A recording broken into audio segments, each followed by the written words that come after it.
नमस्कार विद्यार्थियों। चलिए, आज आप वर्ग 8 के विद्यार्थी हैं और आज आपको पढ़ना है संस्कृत। संस्कृत में 8वां पाठ आप पढ़ रहे हैं, अष्टम पाठ। आपके पाठ का नाम है नीति श्लोका। नीति श्लोका, आइए हम पढ़ते हैं नीति श्लोका।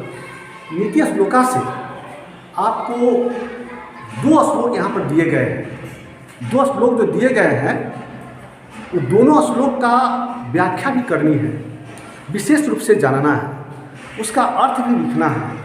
तो आइए आप देखेंगे कि जो 2 श्लोक, जो महत्वपूर्ण श्लोक आपके सामने दिए गए हैं, उसके वास्तविक शब्दार्थ क्या होते हैं और उसके अर्थ क्या होते हैं, समझते हैं विद्यार्थी।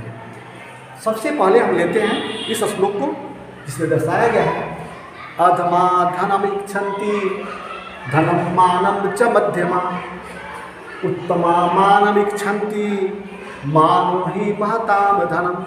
यहाँ समझिए, यहाँ जो अधमा धनम इच्छन्ति धनम मानम च मध्यमा उत्तमा मानम इच्छन्ति मानो ही महताम धनम दिया गया है। इसके एक एक शब्द का शब्दार्थ हमने आपको यहाँ बताया है। यहाँ आप देखेंगे, देखिए अधमा, अधमा का मतलब होता है अधम अर्थात नीच प्रवृत्ति के लोग, निम्न स्तर के लोग, जिसे हमने लिखा नीच लोग या निम्न प्रवृत्ति के लोग। धनम का अर्थ होता है धन, इच्छन्ति का अर्थ होता है चाहना अर्थात चाहते हैं। धनम मानव च मध्यमा, यहाँ धनम का तात्पर्य हो गया धन, मानव का अर्थ होता है मान, सम्मान, मर्यादा।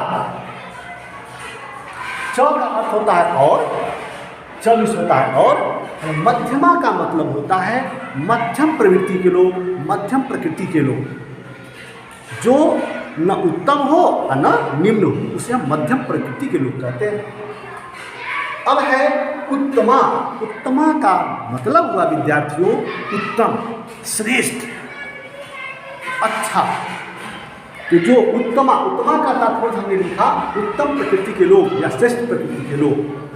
फिर है मानव इच्छन्ति, मानव का मतलब मान इच्छन्ति चाहते हैं, मानो ही मान ही, महताम, महताम का मतलब महान लोगों के लिए, और महानतम धनम इस धन है। महताम का मतलब महान लोगों के लिए और महानतम भी होता है, तो यह महानतम धन है। अब देखिए, हमने एक एक करके सभी शब्दों का अर्थ जाना। अब हम इसका पूर्ण अर्थ जानेंगे, अर्थात इस श्लोक का पूरा अर्थ जानेंगे। तो यहाँ समझेंगे अधमा धनम इच्छन्ति धनम मानम च मध्यमा उत्तमा मानव इच्छन्ति मानो ही महताम धनम। इसका अर्थ हुआ कि अधम प्रकृति के लोग अर्थात नीच प्रकृति के लोग धन चाहते हैं, धनम मानम च मध्यमा। लेकिन जो मध्यम प्रकृति के लोग होते हैं वे धन और मान दोनों चाहते हैं, जबकि उत्तमा मानव इच्छन्ति, उत्तम प्रकृति के जो लोग होते हैं, ऊंचे या श्रेष्ठ प्रकृति के जो लोग होते हैं, वे मान सम्मान सब चाहते हैं। वे मान और सम्मान चाहते हैं। क्यों वे मान सम्मान क्यों चाहते हैं? क्योंकि मान ही उनके लिए सबसे बड़ा धन है। इसलिए हमने लिख दिया है क्योंकि सम्मान ही उन लोगों के लिए सबसे बड़ा धन है। इस तरह से इस श्लोक में आपने क्या सीखा? आपने सीखा इस श्लोक में कुछ उत्तम प्रकृति के लोगों के बारे में बताया गया, अधम प्रकृति के लोगों के बारे में बताया गया, मध्यम प्रकृति के लोग के बारे में बताया गया। उत्तम प्रकृति के जो लोग होते हैं उन्हें मान मर्यादा से ज़्यादा प्रेम होता है, मान मर्यादा ही उनके लिए सबसे बड़ा चीज़ है।